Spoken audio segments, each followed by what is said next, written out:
This Hyatt Regency in Atlanta is probably my favorite hotel in all the world. There was not a really first-class hotel here in the 60s. John Portman was a student at Georgia Tech. He used to talk about delivering newspapers all downtown. And he said even as a kid, he was thinking about how he'd like to put up some pretty buildings down here. He was a poor boy, and they wouldn't even let him apply to Georgia Tech.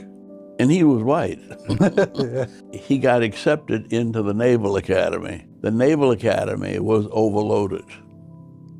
So the Naval Academy put him in Georgia Tech. One of his assignments was to design a senior citizen high-rise.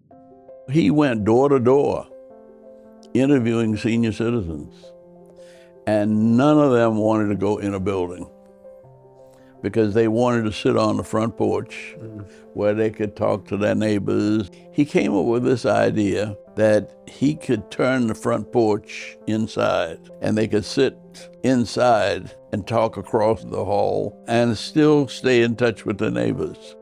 This was an idea that he built. He took it to Hilton, and Hilton said, no, this would never work. You're wasting too much space. Wasted space, yep. The Atrium was one of the first atrium hotels ever built. Think about how iconic it was back then, and it still stands. Not only is it still standing, but there was a cluster of 14 buildings that he had designed and built, and most of them he built like he did this. And Herman Russell helped construct this too. So this was built from the ground up as integrated. Every brick could have been put in by black and white hands together. Nobody advertised it, but everybody knew it. Yeah. And they saw it in the way people were received at just about any occasion.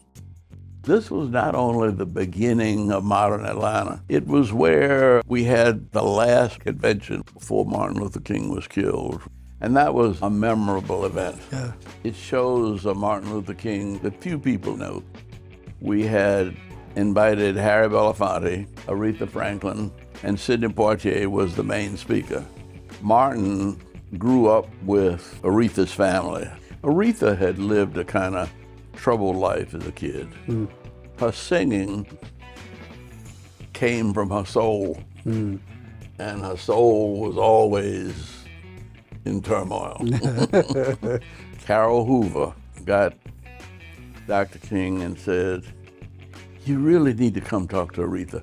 She and her boyfriend had some kind of fight, and she's talking about not singing and this, that, and the other. Martin walked into the suite that she had. I went up there with him not knowing what was going on. He shouted out when he got to the door and pushed the door over, Ree, baby. They tell me you upset. They tell me some brother ain't been treating you right. Come here, give me a hug. She wasn't in any mood, and she threw an ashtray at us. Fortunately, the walls and the ashtray were tough and it didn't break. Well, Portman built some strong walls in the Built a hotel. strong wall. He was saying, Nana, baby, we done fought too hard to get the South integrated. Now you can't mess up these white folks' floor. It took a while to get her calmed down, but she finally got it out of her system and put on the performance of a lifetime.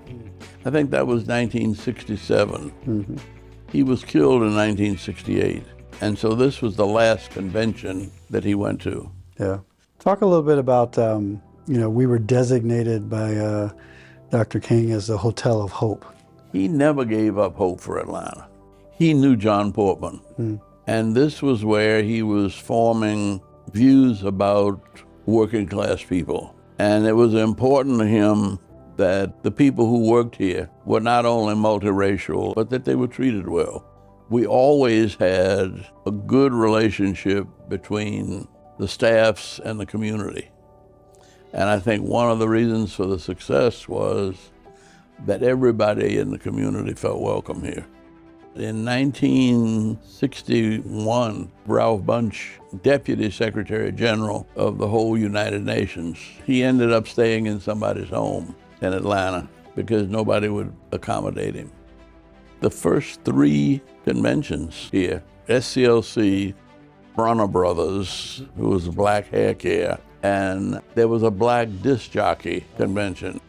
When you open with 3 black conventions, I think everybody gets the message that this is an integrated hotel. It gave the city recognition. I've seen so many pictures back when this hotel first opened and the lines that were outside to come into the hotel to go to Polaris and to see that. And even to this day, I'm still amazed at how many folks come in and the first thing they do is take out their camera and just take pictures. When he put the Polaris on top, that was the tallest building in Atlanta. That's amazing, isn't it? It made us look like the most modern city in the South. It came along about the same time as the airport and MARTA. It all fit in. The vision of a New South was the Hyatt Regency.